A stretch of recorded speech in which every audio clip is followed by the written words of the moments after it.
দেশে চলে গেলে ভাই সমস্যার সমাধান হবে না।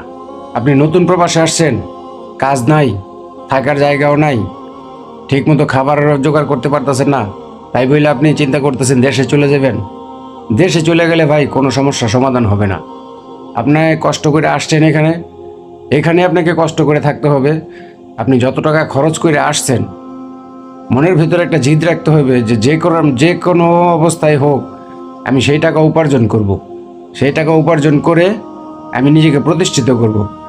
মনের ভিতর যদি এইরকম একটা মনোভাব আপনি তৈরি করতে পারেন, তাহলে আপনি এখানে সফলতা অর্জন করতে পারবেন।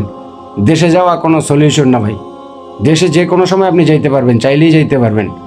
কিন্তু যত টাকা খরচ করে আপনি আসছেন, ধার দেনা করে আসছেন, সেই ধার দেনা নিয়ে যদি আপনি দেশে চলে যান, তো দেশে গিয়ে আপনার ওই মানুষের কথা শুনতে হইব। আর দ্বিতীয় কথা হয়েছে, মানে কোনো রাস্তায়